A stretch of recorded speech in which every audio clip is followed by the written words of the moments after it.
Hello guys, welcome back to my YouTube channel manga world. तो guys आज से हम लोग एक नया मांगा डिवाइन एम्परर को एक्सप्लेन करने वाले हैं। तो चलो स्टार्ट करते हैं बिना किसी बकचोदी के। तो हमें सबसे पहले एकेडमी बिल्डिंग का सीन दिखाया जाता है जिसके अंदर स्टूडेंट सो रहा होता है। देन वहीं पे एक टीचर की एंट्री होती है। टीचर उस स्टूडेंट को सोते हुए देख के पूरे गुस्से में एक चौक उठाकर मारते हुए कहती है, जियांग फेंग, तुम्हारी हिम्मत कैसे हो गई मेरे क्लास में सोने की। और चौक को दिखाया जाता है जो उड़ते हुए जाके सीधे हमारे एमसी के सिर पर धड़ाम से लगता है। फिर हमारे एमसी का सीन दिखाया जाता है जो पूरे गुस्से में और एक बैड एस लुक में अटैक करते हुए कहता है, तुम्हारी हिम्मत कैसे होगी डिवाइन एम्परर पर अटैक करने की। फिर हमारे एमसी का सीन दिखाया जाता है जो पूरे स्पीड में अटैक करते हुए कहती है, जाओ अब मरो।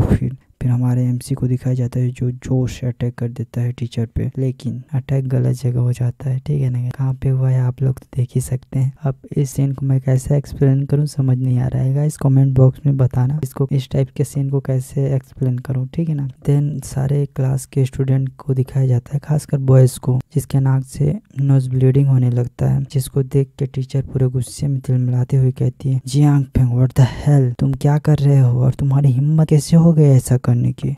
तो हमारा एमसी अपने गालों को पकड़ते हुए कहता है, ये क्या हो रहा है, ये मेरे साथ क्या हो रहा है। ये तो मैं पास्ट लाइफ हाई स्कूल में आ गया, क्या मैं अपने पास्ट में रिबोन हो गया और यहाँ पर क्या हो रहा है। पर मेरे गालों पर इतना तेज दर्द क्यों हो रहा है। बट ये कैसे पॉसिबल है, क्या मैं पास्ट में आ सकता हूँ। मैं एक डिवाइन एम्परर था तो मैं ऐसे कैसे, मेरे इतने सालों का कल्टीवेशन सब खत्म सिर्फ एक हेमनली लाइटनिंग अटैक के कारण। नहीं, ऐसा नहीं हो सकता। कहीं ये ड्रीम वर्ल्ड तो नहीं है, कहीं मैं ड्रीम वर्ल्ड में तो नहीं फंस गया। क्या मैं इल्यूजन या भ्रम जैसे कोई माया जाल में तो नहीं फंस गया हूँ ना। अगर ऐसा कुछ है तो मैं इसे तोड़ सकता हूँ। और एक स्पेल को कास्ट करते हुए कहता है, divine technique immortal soul thunder. पर सामने से कुछ भी नहीं होता है, जिसको देख के हमारा एमसी कहता है, ये क्या हो रहा है, ये बिल्कुल भी कुछ भी क्यों नहीं हो रहा है। क्या ये छल या भ्रम या छलावा इल्यूजन कुछ भी नहीं है। ये सभी ड्रामे देख के क्लास के सभी स्टूडेंट पेट पकड़ के ठहाके लगा के हंसने लगते हैं और कहते हैं, ये कौन सा डिवाइन इमॉर्टल टेक्निक है बुब्स पकड़ने वाला। फिर एक स्टूडेंट कहता है, पूरे क्लास के सामने हॉल रूम में टीचर की बुब्स को टच करने का हिम्मत, साले की हिम्मत तो देखो जियांग फेंग की, साला हुआ एक भेड़िया है। तो दूसरा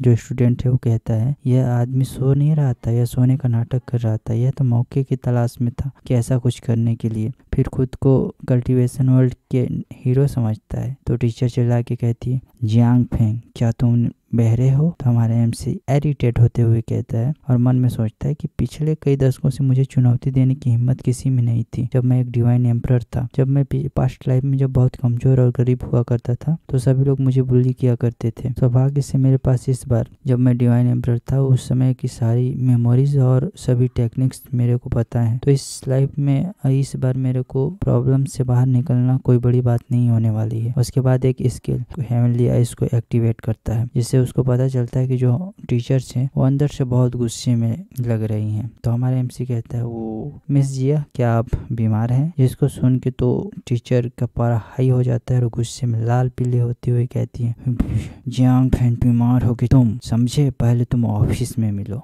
फिर हमारा एमसी अपना सिर पकड़ते हुए कहता है, ये क्या हो रहा है यार मेरे साथ, यह थोड़ा अस्पष्ट लग रहा है। फिर सीन शिफ्ट करके एक लड़की और एक लड़के का सीन दिखाया जाता है। जो लड़का उस लड़की को फ्लर्ट करते हुए कहता है, वानजून, आप इस तरह के स्कैम करने वाले बेशर्म लड़के के साथ कैसे रह सकते हो। आप उसके साथ सख्ती से पेश क्यों नहीं आते हो। उसने तो आज हद ही कर दिया, अपने क्लासरूम जो हॉल टीचर होती है उसके साथ छेड़खानी करने की हिम्मत की है। इससे तो यह स्पष्ट है कि वो स्कूल में नहीं रहना चाहता है, लेकिन आप उसकी पढ़ाई में मदद करने जाते हैं, साथ ही आप उसको अपना बॉयफ्रेंड बना के रखे हो। फिर वह लड़की मन में सोचती है, मैं उससे बहुत लंबे समय तक छुटकारा पाने की कोशिश कर रही हूँ उसी यूजलेस फेलो से। फिर हमें क्लासरूम का सीन दिखाया जाता है जहाँ वानजून और हमारे एमसी होते हैं। फिर वानजून हमारे एमसी से कहती है कि जियांग फेंग, मैं तुमसे बहुत डिसअपॉइंट हुई हूँ, चलो अब हम दोनों ब्रेकअप कर लेते हैं। तो हमारे एमसी पूरे एटीट्यूड और पूरे स्वैग में क्लासरूम से बाहर जाते हुए कहता है, ओह ऐसा है, ठीक है फिर जैसा आपको ठीक लगे, जैसी आपकी इच्छा। जिसको सुन के तो वानजून के फट के 464 हो जाते हैं और मन में सोचती है, यह क्या हो गया। जो बंदा उतने दिनों से मेरे पीछे कुत्ता बनकर